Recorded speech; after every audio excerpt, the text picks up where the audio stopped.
Welcome, everyone, to today's inaugural episode of the Chasing Entropy podcast. And for today's conversation, I am thrilled to be joined by Jennifer Leggio, a prominent figure in cybersecurity and is currently the Chief Strategy Officer at W2.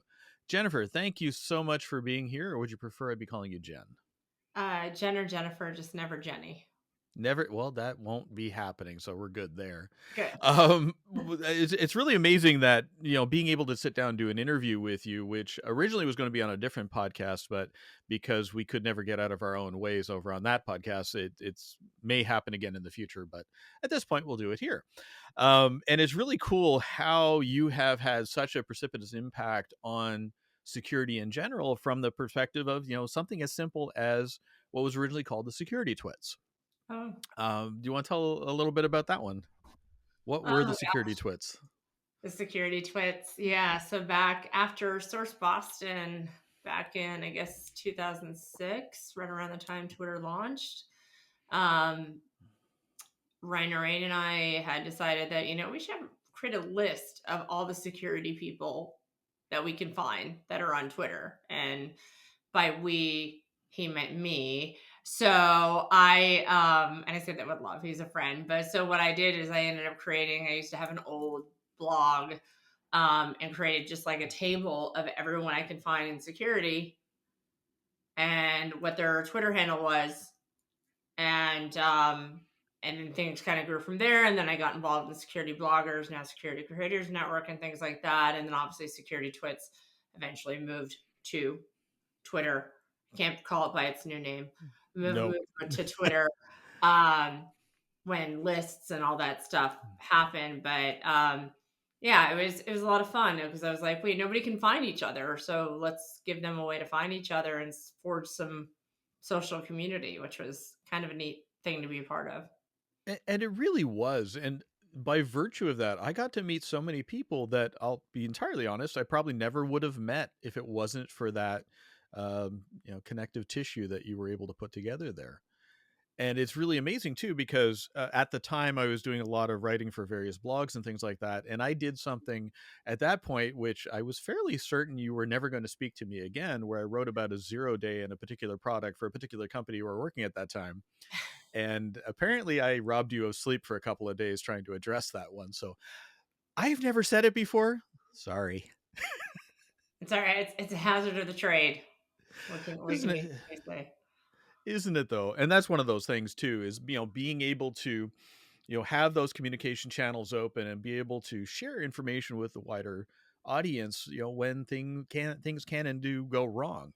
Yeah. In hindsight, I should have come to y'all first instead of writing that article, but I didn't think it through at the time. And that's one of those things that security practitioners, we're getting better as we evolve as an industry on having those better communication paths and having those conversations.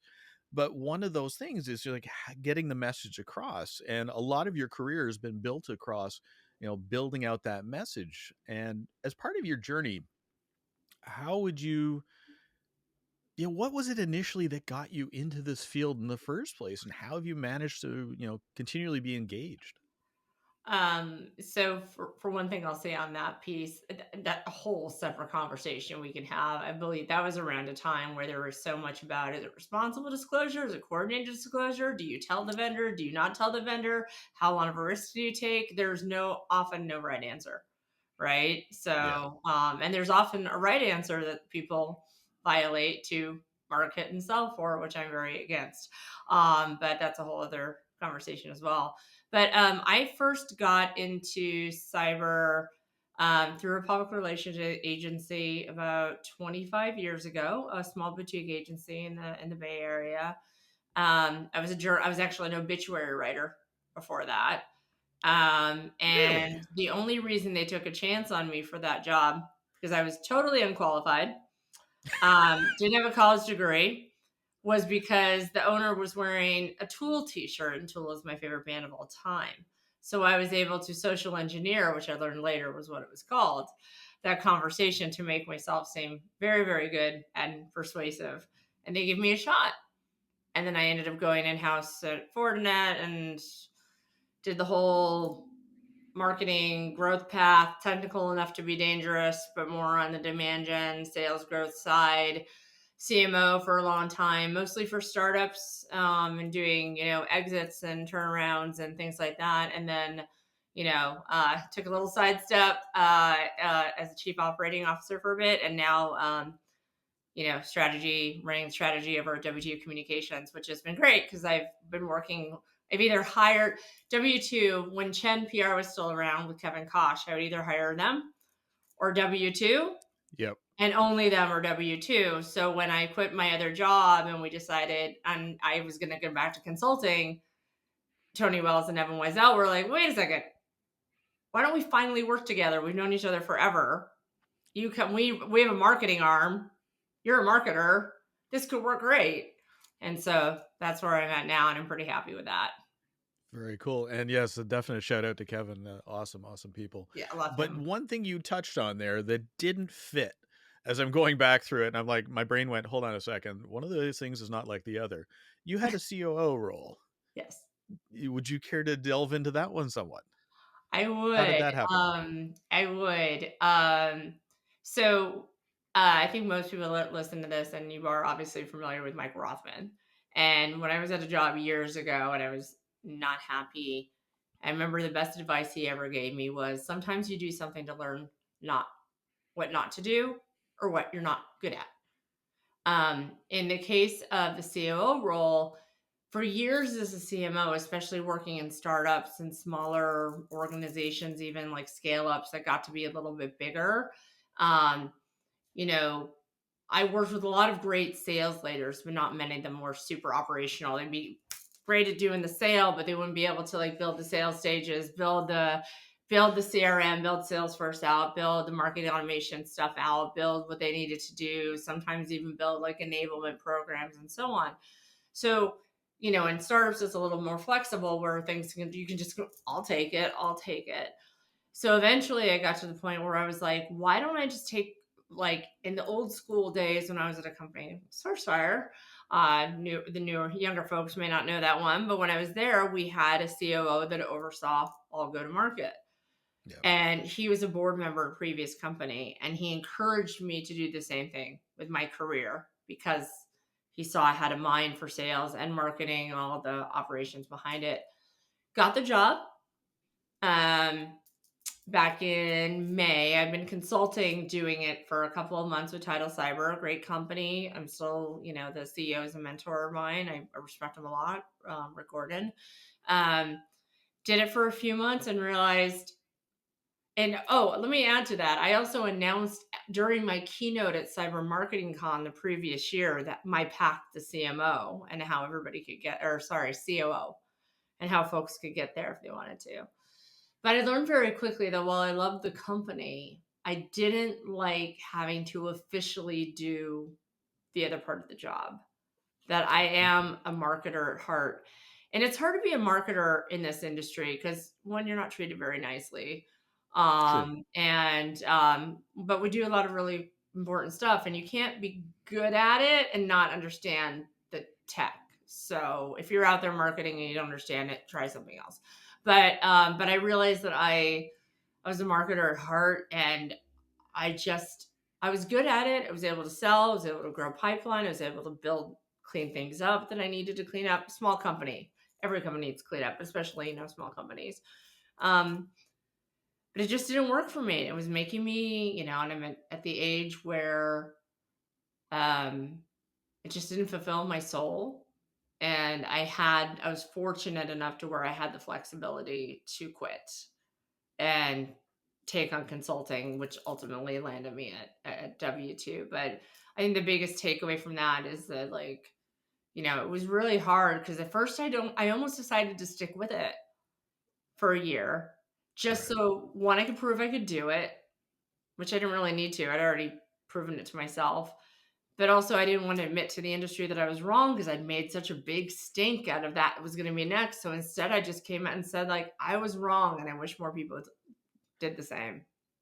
I couldn't agree with you more. And that's something I've been perfectly guilty of earlier in my career. It's like rather than admit that I had done something silly, I would just pretend it didn't happen. Now I will fall on swords all day long. Yeah. Yeah. So So, and I'm a big fan of lessons learned. So, what fundamental piece there would you take away as a, something to give people that are, advanced in their careers or even new in their careers, that, what was the fundamental lesson learned there? I think I've captured the essence of it in what you said, but just to put a finer point on it. I would say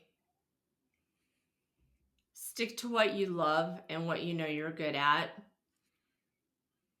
what fulfills your soul.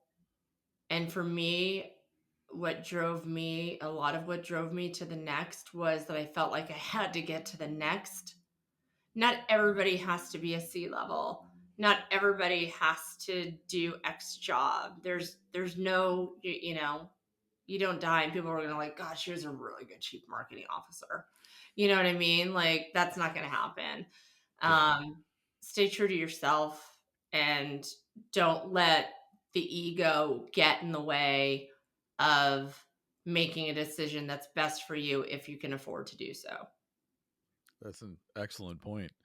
And I also wonder how many people Mike Rothman has actually influenced their careers, because So I had many. very similar advice to yours from him. Mm. So Uncle Mike said life is too short to work for bad bosses. And at that time in my career, I was working for somebody that was just the worst. Um, and he has had a rather significant impact on my career, as he did with yours. So that's one of those things, is, words absolutely matter. And not only with messaging, not only with marketing, which you're right, marketing people do take it on the chin a fair bit. And I've experienced that in my current role, where I'm seeing uh, how the sausage gets made, because I've never been directly working with a marketing. I was always tangential to them or off to the side. And now seeing how and the amount of work they do, it's absolutely staggering. And it's really reshaped the way I look at it as well. So that's an excellent point there. Now, you mentioned something about how companies do things where they have missteps and things like that. I may be paraphrasing, of course, but when it comes to that sort of things, one of the things that comes up time and again, and I've experienced this in many different roles over my lifetime, is the complications that are brought on by shadow IT. Mm. Now, this is one thing that I've always seen has been given short shrift, where organizations want to pay attention. Like these days, everybody has to talk about AI. At one point, everybody was talking about cloud. And I remember at RSA one year, there was one company that was cloud something or other. I can't even remember their name now. And I talked to them for about 10 minutes, and I knew the answer, but I wanted them to say it. And they finally admitted that the only reason they had cloud in their name was because they were trying to get VC funding. They had absolutely nothing to do with cloud. And so when you roll this into Shadow IT and look at this, it looks like it's one of those things that we're missing as defenders, and how we can do a better job there. So how do you think we can best capture that message for a wider audience, so that they understand the gravity and the impact that shadow IT can have in their organization? Oh boy. Gosh, I wish you had asked a bigger question.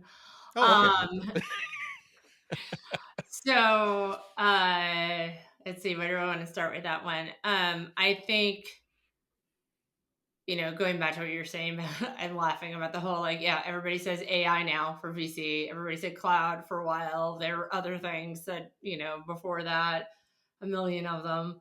Um, and I think that, we kind of missed an opportunity when we expanded into cloud to not build securely, which we didn't get right when we started with hardware. You would have thought we would have learned, but we moved too fast, and had non-security minding people building a lot of this stuff, right? So that's part Internet of the early days. problem, right? So it's not necessarily even built the right way, or sometimes even built to be managed by like in an enterprise by like Microsoft Entrata or Google, whatever. Um, I think shadow IT is a huge risk for a lot of different reasons. Um, but I think a few things I'll say is when I was at not my last company, my company before, when I was kind of reconnected with the Source Fire Gang with Marty Rush and team over in photography, one of the things we heard a CISO say was one of my biggest worries as a developer with a credit card, because he doesn't know what kind of risk is being introduced into his organization. And even though the developer knows well and they're technical, they want what they want. Hmm. Um, I think it's everyone's responsibility in a leadership capacity to try to maintain IT for their organizations under the parameters in which it's set. And marketing is a huge offender of that because we just go out and get our other tools and we don't tell IT about it. And we just go sign up and so on and so forth. And we need better ways. And I know there are some ways to track accesses, track movements within browsers, track potential risk within browsers, and stop those things at scale from hurting people. So say if someone logs in with a company credential to a personal type site, they shouldn't be on a corporate laptop. That could introduce risk. Or they don't have a way that they're actually managing their access overall, and the individual is being sneaky over on their phone. I honestly, it goes back to how people are the biggest risk in security. Hmm. And to me, shadow IT is the way they create that risk and insider threat, which could tie together in a way. Well, quite literally, yeah, because the way I was able to find Shadow IT installs at one bank I used to work at a long time ago, I literally go through the credit cards with finance to Mm-hmm. see who has signed up for AWS because they would never use their personal Of cards; they would use their corporate cards, course. and it became an easy way to track it down. But when I say easy, it's a big pair of air quotes there, because still had to grind through all of these purchases, but I really do see that as, obviously, security is a human problem.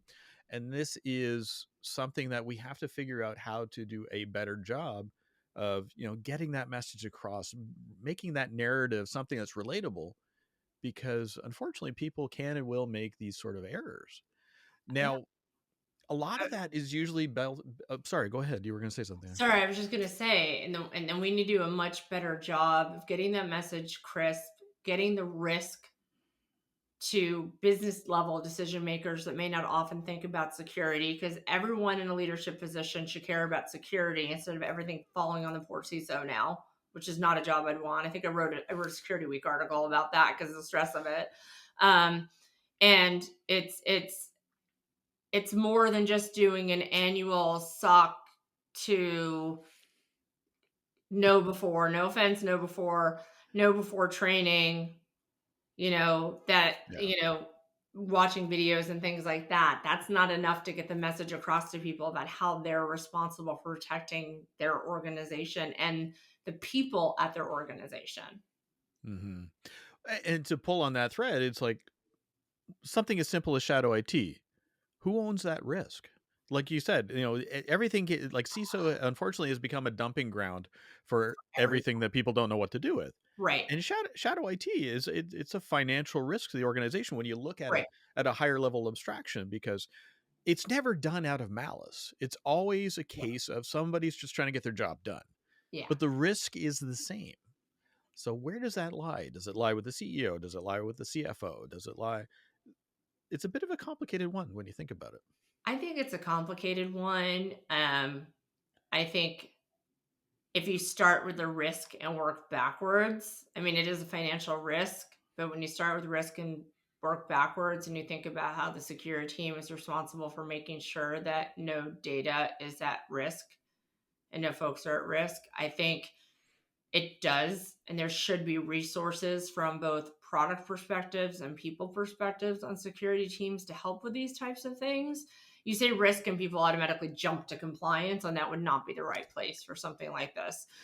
Fair. But it's not the CISO in a vacuum. It's the CIO, if you have one, and making sure that they're working in lockstep and with the controls that they have, which unfortunately sometimes does not happen for lots of different reasons.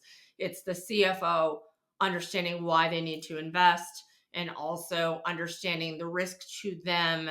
It's HR understanding the risk to their people should something go wrong. It's the CEO. It's something, quite frankly, I think the board should audit. Mhm. I think it's Agreed. really critical. And you're right, it doesn't get as much attention as it should. And I'm hoping, honestly, like I'm not one for prediction pieces. I didn't one around marketing stuff for Security Week, but honestly, if like I really feel like that should be a huge focus of 2025. And to build on that focus, another piece that really sort of hits me is, this is an industry that is, let's be honest, it's in its infancy. It's Yeah, not like jurisprudence. It's not like the medical profession where there right. are, centuries of canon that they have been able to establish. And we have learned a lot of lessons, but we do seem as an industry to be very bad at capturing those lessons, Yes. because I still have a lot of conversations with people that have misconceptions that were solved problems 20 years ago, and yet it has resurfaced. Like patching? Oh, the patching, the perennial discussion. And Right. that's just it. We know It's we're like, supposed to, but we're still not doing it.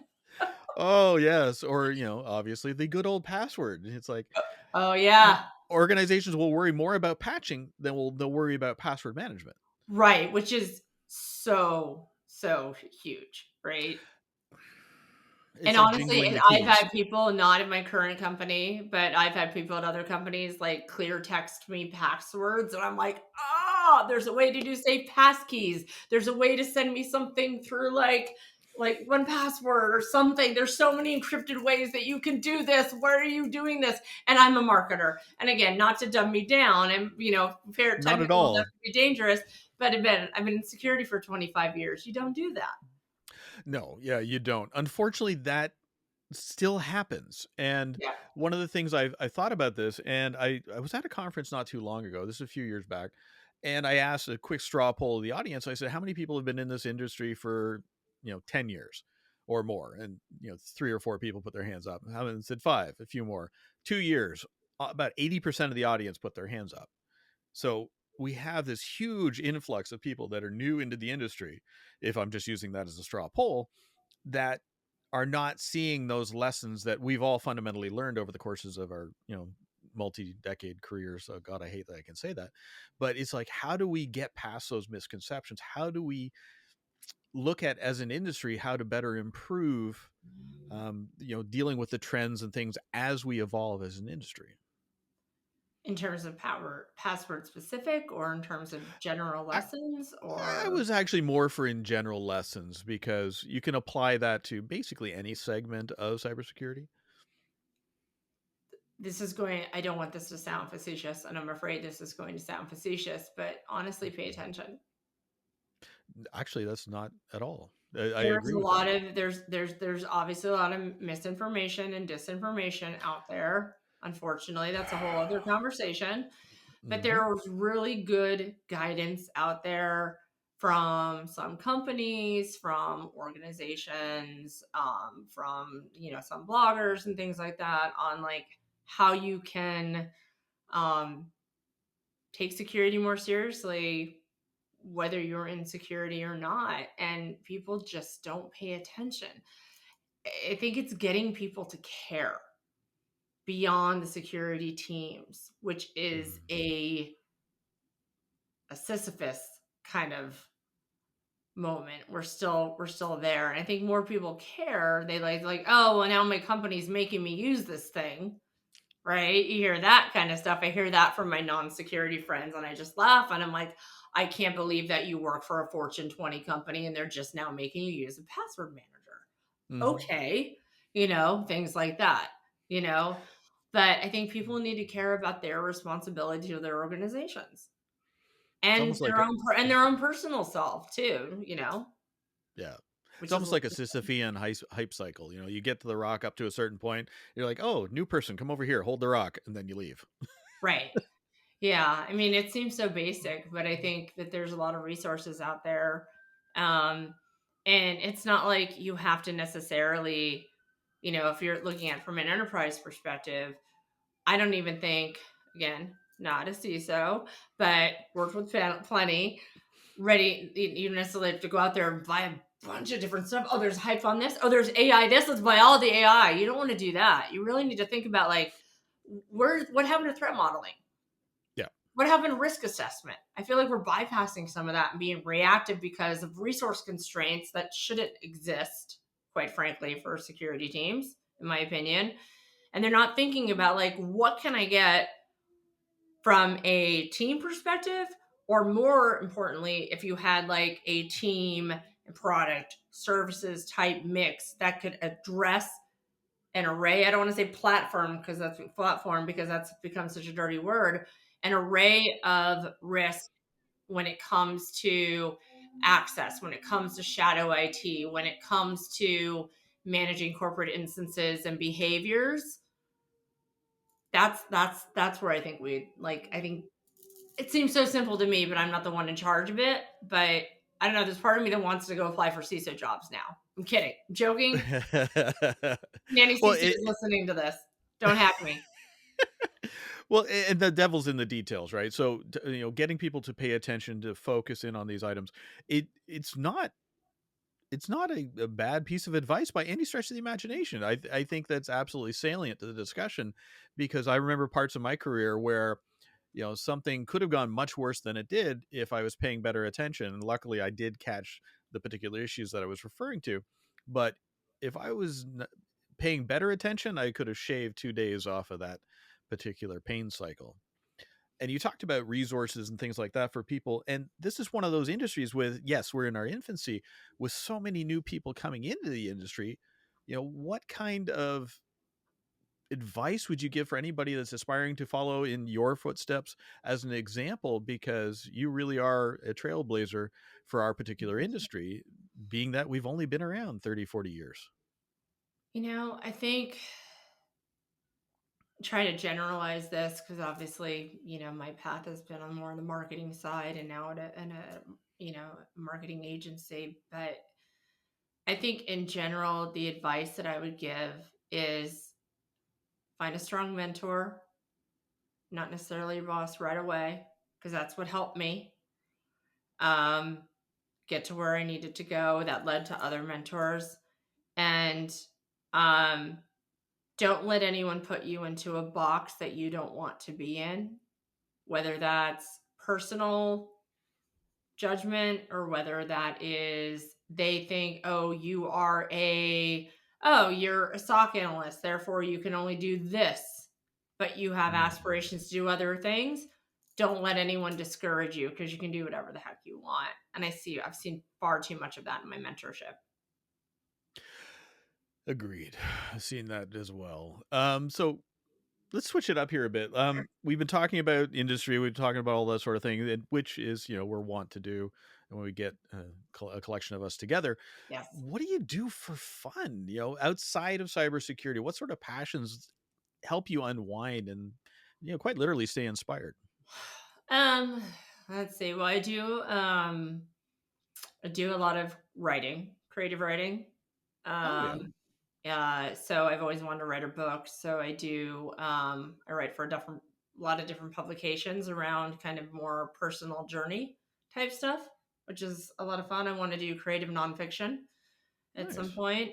I also, one of the reasons that I went to go to W2 Communications is that I had the option to work part time, and I'm going to use part of my additional time to do kind of a holistic healing business, um, focusing on catharsis and how to get people to leverage their intuition to get out from behind their ego and vent out, whether through writing or through art or what have you. Um, just so they're not holding it inside, because not everybody has access to mental health, and less may so in the coming years. So I'm trying to stand something up. It was going to be an NGO, then potentially for profit. I think I'm just going to do it for volunteer for a while, because I think a lot of people are going to need it over the next few months. Having been somebody that's been down that road myself, my hat's off to you. That is something Thank that you. is very needed, no matter what the year. Um, but yeah, so I want to say thank you so much for being here today. I really been an absolute pressure. Yeah, try that in English. Absolute pleasure. And I really enjoyed the insights that you've provided today. Thank you for that. Thank you. Thanks for having me. My pleasure. And thank you to our audience for tuning in for our inaugural episode here of Chasing Entropy. And I want everybody to stay safe and stay curious, and be safe out there. Thanks for tuning in.